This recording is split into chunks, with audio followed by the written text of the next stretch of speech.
Programang ito ay rated SPG, striktong patnubay at gabay ng magulang ang kailangan. Maaaring may masiselang tema, lengguwahe, karahasan, sexual, horror o droga na hindi angkop sa mga bata.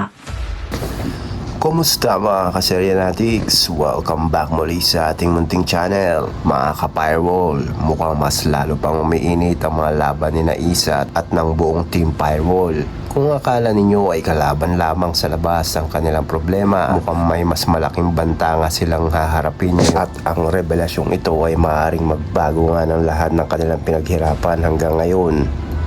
Ayon sa weekly teaser, may hinalang may hudas o traidor sa loob mismo ng Team Firewall na siyang nagbigay nga ng impormasyon sa sindikato tungkol sa bawat galaw ng grupo.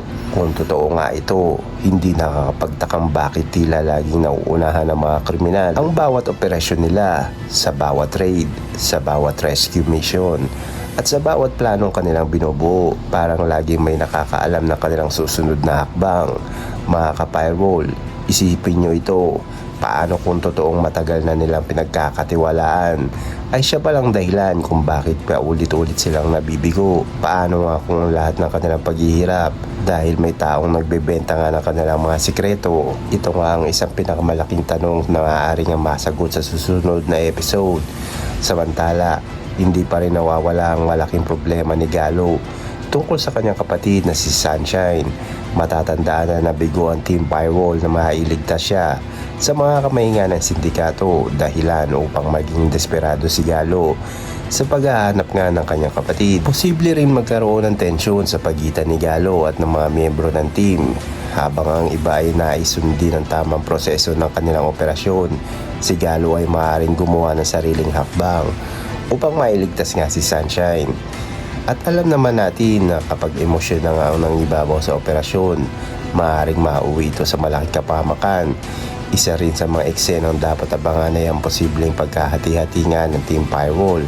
Kapag nagsimula ng magdudahan ang bawat isa, mawawala na ang pinakamahalagang sandata nila bilang isang grupo, ang tiwala. At kapag wala ng tiwala, mas madali na silang matatalo ng kanilang kalaban. Posible rin magkaroon nga ng investigasyon sa loob mismo ng Task Force Firewall upang matukoy kung sino ang nagpapasa ng impormasyon sa sindikato. Ngunit habang ginagawa nga nila ito, maaaring lalo lamang lumala ang sitwasyon dahil walang nakakaalam kung sino ang dapat pagkatiwalaan.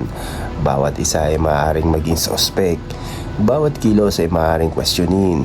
Ang bawat pagkakamali ay maaaring magdulot ng mas malaking problema.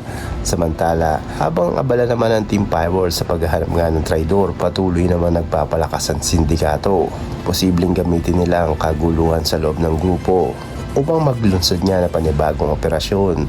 At kung mangyari nga iyon, maaaring may isa na namang mabiktima at malagay sa panganib. Mas lalong nakakaba ang posibilidad na ang mismo impormasyon tungkol kay Sunshine ay ginagamit nga ng sindikato upang manipulahin ang mga miyembro ng Team Firewall. Kung totoo ito, maaaring may nakahandang malaking bitag para kay Naisa at Galo.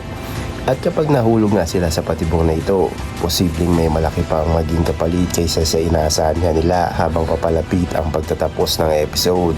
Inaasahan ng maraming manonood na magkakaroon niya ng isa na namang matinding cliffhanger. Posibleng may pangalan ng mabanggit, posibleng may mahuling suspect, o mas nakakagulat pa, maaaring mabunyag nga ang tunay na traidor sa loob ng Team Firewall. Kapag nangyari nga iyon, siguradong magiging isa ito sa pinakamalaking revelasyon ng serye. Kaya mga ka-Firewall, huwag na naman ninyong palampasin ang episode ngayon. Mailigtas pa kaya si Sunshine? At paano maapektuhan ng buong grupo kapag nalaman na nga nila ang katotohanan? I-comment nyo ang inyong mga prediksyon at huwag kalimutan mag-like, share at subscribe para sa mas maraming pang Task Force Firewall recaps, theories at updates.